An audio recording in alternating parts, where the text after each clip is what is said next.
8에서 9절. 여호와께서 모세에게 이르시되 불뱀을 만들어 장대 위에 매달아라. 물린 자마다 그것을 보면 살리라. 모세가 놋뱀을 만들어 장대 위에 다니 뱀에게 물린 자가 놋뱀을 쳐다본즉 모두 살더라. 34절. 여호와께서 모세에게 이르시되 그를 두려워하지 말라. 내가 그와 그의 백성과 그의 땅을 내 손에 넘겼나니 너는 헤스본에 거주하던 아모리인의 왕 시온에게 행한 것 같이 그에게도 행할지니라. 네, 계속해서 우리 민수기 21장 말씀을 함께 살펴봅니다. 오늘 본문은 이스라엘 민족이 이제 마지막 광야 여정 중에서 네게브 지역부터 해서 요단 동쪽으로 이동하는 이동 경로 중에 있었던 일들을 기록하고 있습니다. 이스라엘 민족이 호르산에 머무는 중에 이스라엘의 다음 여정의 길목에 있는 아랏의 왕이 이스라엘의 행보를 듣습니다. 이 아랏 왕은 이스라엘을 쳐서 몇 사람을 사로잡았다라고 기록을 하고 있습니다. 이스라엘 백성들은 하나님께 서원을 하여서 이들을 우리의 손에 넘기시면 완전히 멸하겠습니다라고 기도를 합니다.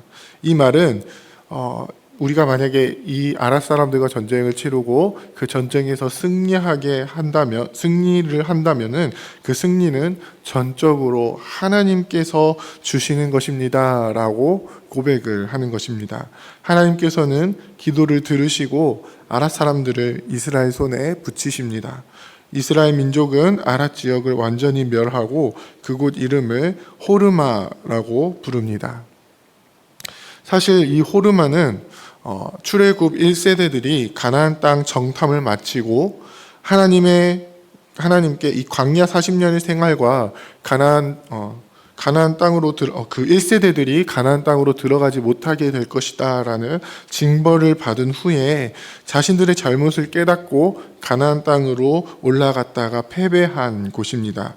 과거 1세대들은 하나님의 말씀에 순종하지 못하고 하나님의 뜻을 따르지 못해서 철저하게 패배했던 이곳에서 오늘 가나안 땅으로 들어가게 될 2세대들은 이제 하나님을 철저하게 의지하고 말씀을 따르는 모습을 보여주고 있습니다. 하나님께서 가나안의 족속을 자신들의 손에 붙이셨는지 안 붙이셨는지를 철저하게 하나님께 묻고 또 그 전쟁의 결과가 하나님께서 주신 것이다라는 분명한 고백을 하는 모습을 오늘 보여주고 있는 것입니다. 반면에 그 이후의 본문에서는 또 다시 이스라엘 민족의 연약한 모습이 나타나기도 합니다. 분명 하나님의 말씀대로 전쟁에서 승리하는 경험을 했지만 그 직후에 다시 그들이 가는 길목이 힘든 까닭에 하나님과 모세 앞에서 불평을 하는 것입니다. 그들은 에돔으로 바로 가로질러 갈 수 있음에도 그것을 우회해서 힘든 길로 간다라고 생각을 했던 것 같습니다. 그래서 어떻게 불평을 합니까? 이곳에는 먹을 것도 없고 물도 없고 우리의 마음이 이 하찮은 음식을 싫어한다. 이 하찮은 음식은 무엇입니까? 바로 만나입니다. 40년간 이스라엘 민족 가운데 하나님께서 늘 채워주셨던 양식입니다. 그런데 그 양식을 지금 마음에 싫어한다라고 불평을 합니다. 하나님의 은혜가 아니고서는 절대로 이 광야 생활을 할 수가 없었고 그 광야에서의 삶을 이끄시는 은혜가 그 은혜의 증표가 바로 이 만나인데 이스라엘 민족은 이제 그 은혜가 싫다라고 이야기를 하는 것입니다. 이에 하나님께서는 즉시 불뱀을 보내셔서 이스라엘 민족을 심판하십니다. 불뱀에 물려서 죽게 된 이스라엘 민족이 많게 됩니다. 하나님의 심판을 경험하게 된 이스라엘 민족은 즉시 또 모세에게로 나와서 자신들이 잘못했다라고 이야기를 합니다. 그리고 모세가 하나님께 구해서 이 불뱀들이 떠나게 해달라고 구합니다. 모세는 하나님 앞에서 구했고 하나님께서는 놋으로 불뱀을 만들어서 긴 장대에 매달으라고 말씀을 하십니다. 결국 이스라엘 민족은 전적인 하나님의 은혜로 다시 용서를 받고 하나님의 말씀에 순종하여 그 놋뱀을 쳐다보았을 때 그들은 다시 살 수 있게 되었습니다. 이후 이스라엘 민족은 광야길을 더 가서 모압과 아모리 지역의 경계에 이르게 됩니다. 그리고 아모리 왕 시혼과 바산 왕 옥과의 전쟁에서 승리를 하게 됩니다. 아모리 왕 시온은 헤스본의 자리를 잡고 있었는데요. 고대로부터 아주 유명한 성이었던 것 같습니다. 헤스본에 대한 노래가 본문에 기록되어 있는데요. 모압과의 관계 속에서 굉장히 튼튼하고 견고한 성이었던 것 같습니다. 그 성에서 불이 나와서 모압을 삼키고 높은 곳의 주인을 멸하였다라고 이야기를 할 정도로 이 성은 견고하고 이 성에 자리 잡은 그 시온 왕은 강한 군대를 가지고 있었습니다. 그런데 이 성을 이스라엘 민족이 점령을 한 것입니다. 바산 왕 옥을 치러 올라갈 때 하나님께서 아모리 왕 시혼에게 행한 것 같이 바산 왕 옥에게도 행하라고 말씀하시는 것을 보면 시온과의 전쟁에서도 이스라엘 민족은요 온전히 하나님을 의지하였고 마찬가지로 바산 왕 옥과의 전쟁에서도 그들을 자신들의 손에 붙이신 하나님을 온전히 의지해서 전쟁에 나아갔다라는 것을 알 수 있습니다. 결국 그들은 승리하였고요. 아모리 전 지역과 또 바산의 그 비옥한 지역을 차지하게 되었습니다. 사랑하는 부평교회 성도 여러분, 광야와 같은 우리의 삶 속에서 여전히 은혜를 베푸시는 하나님을 우리가 온전히 믿으며 나아가기를 원합니다. 어제도 이야기를 했지만 이 40년간의 광야 생활은 결코 쉬운 일이 아닙니다. 때마다 채우시는 하나님의 은혜가 아니면은 절대로 그 삶을 살아낼 수가 없습니다. 우리의 삶도 마찬가지입니다. 광야와 같은 이 세상 속에서 하나님께서 때마다 채워주시는 은혜가 아니면 우리는 절대로 단 한순간도 살아갈 수가 없습니다. 간혹 그 광야에서의 삶이 너무 고달파서 하나님께 불평을 하고 세상의 것들을 그리워하며 살아갈 때도 있지만 하나님께서는 자기 백성을 다시 하나님을 믿는 믿음으로 돌이키십니다.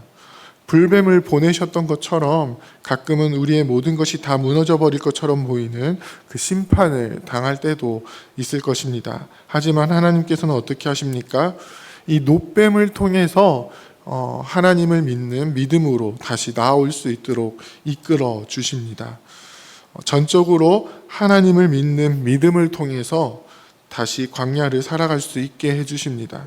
그리고 약속의 땅인 가나안 땅으로 들어가는 모든 여정 가운데 계속해서 승리할 수 있도록 우리를 이끌어 주십니다. 이 하나님을 온전히 믿으며 나아가는 우리가 되기를 원합니다. 이 힘든 세상 속에서 우리 가운데 날마다 채우시는 그 만나와 같은 은혜를 우리가 기억하고 감사하며 나아가는 우리가 되기를 원합니다. 어떠한 상황 속에서도 우리에게 승리를 주시는 하나님을 온전히 의지하기를 원합니다. 그래서 결국 우리를 영원한 하나님의 나라, 그 영광스러운 나라로 이끄시는 주님의 인도하심을 믿으며 오늘 하루도 은혜 안에 온전히 거하는 저와 여러분들이 다 되시기를 주님의 이름으로 부탁드립니다. 함께 기도하겠습니다. 이제 오늘 받은 말씀으로 함께 기도하겠습니다. 우리에게 주시는 은혜에 늘 감사하며 구원을 이루시는 주님을 온전히 의지하는 백성이 되게 하옵소서. 우리에게 약속하신 나라를 믿음으로 바라보며 그 나라에 이르기까지 날마다 승리하게 하시는 은혜를 온전히 누리게 하옵소서.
이제 개인의 기도 제목을 가지고 하나님 앞에 기도하시기 바랍니다.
수고하셨습니다.